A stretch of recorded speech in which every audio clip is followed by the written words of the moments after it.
Hi, welcome to Math Antics. In our first video about percents, we learned that a percent is just a special fraction that always has 100 as the bottom number.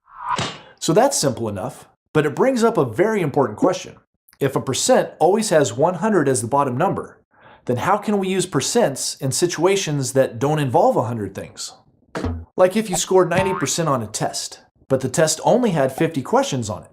90% means 90 out of 100, but how can you get 90 questions right if there's only 50 on the test?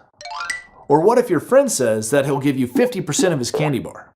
50% means 50 out of 100, but how can he give you 50% if he doesn't have 100 candy bars? He's only got one.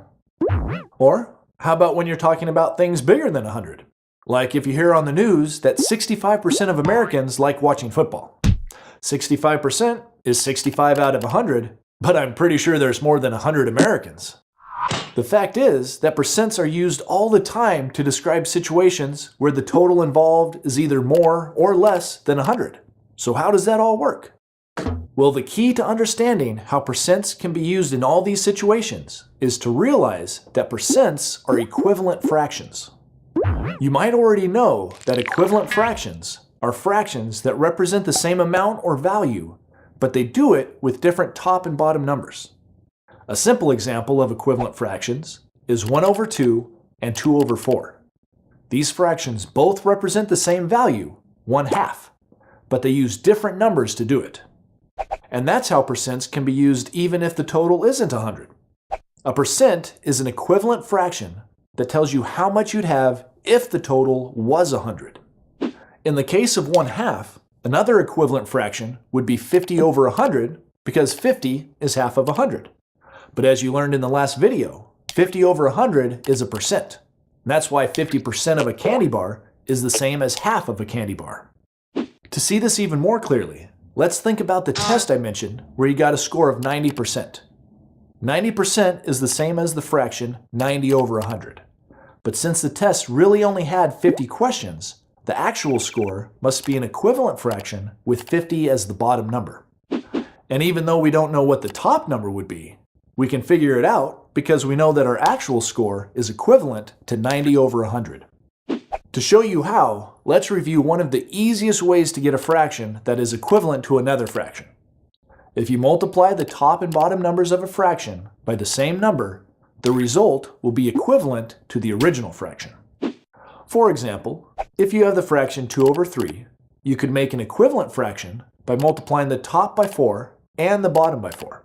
You have to do the same thing to both the top and bottom numbers, or the result won't be equivalent. On the top, 2 times 4 equals 8, and on the bottom, 3 times 4 equals 12.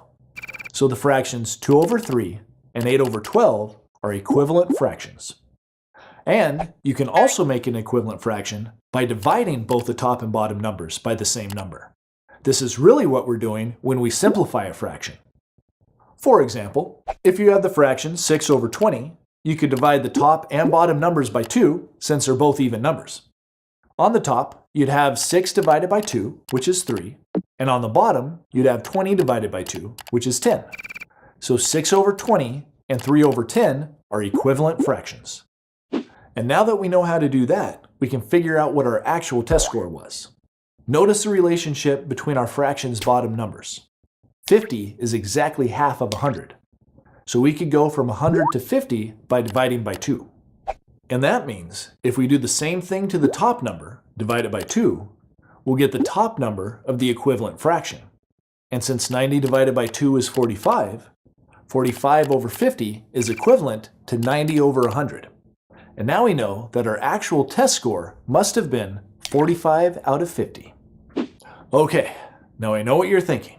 If our actual score was 45 out of 50, why not just leave it like that? Why did our teacher convert it into a percentage?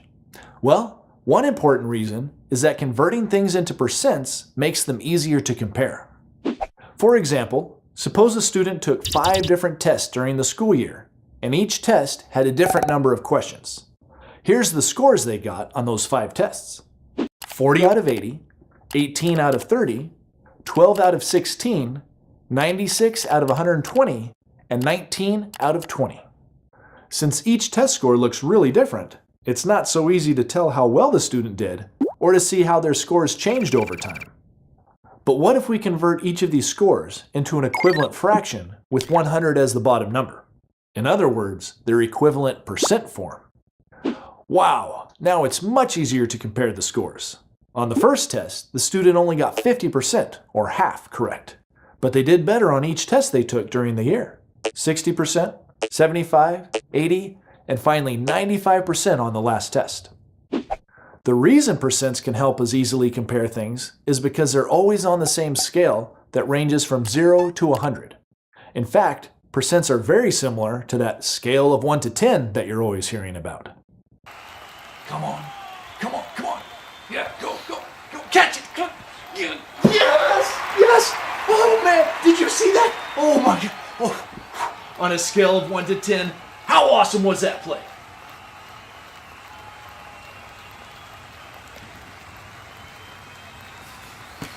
So just like a scale of 1 to 10, percents give us a way to quantify things on a common scale, using numbers that are easier for us to relate to. And that's especially helpful when we're dealing with complicated numbers, like numbers that are either really small or really big. Remember our example about Americans in football? We used 65% to describe how many like watching it. Well, the actual numbers might look something like this. 205,636,600 over 316,364,000. That's a lot of people, and that fraction's not very easy to imagine. But the equivalent fraction, 65 over 100, is much easier to imagine. And it tells you that for every 100 Americans, 65 of them like watching football. Okay, now that you know that percents are really just a special kind of equivalent fraction that always has 100 as the bottom number, let's see a few examples that are so common you should probably memorize them. We already saw that 1/2 is the same as 50% because 1/2 and 50 over 100 are equivalent fractions. 1/4 is the same as 25% because 1 over 4 and 25 over 100 are equivalent fractions. And 3/4 is the same as 75% because 3 over 4 and 75 over 100 are equivalent fractions. The fractions 1/3 and 2/3 are also really common, but their equivalent percents are a little different. And that's because those fractions have repeating decimal values, 0.33333 and so on, and 0.66666 and so on, which means that the percents are also repeating. 1/3 is 33.33333%, and 2/3 is 66.66666%. But you can usually just round them off to 33% and 67%. All right, that's all for this video. But knowing that percents are equivalent fractions will really help you understand all kinds of math problems that involve percentages.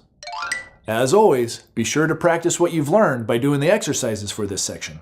Thanks for watching Math Antics, and I'll see you next time. Learn more at mathantics.com.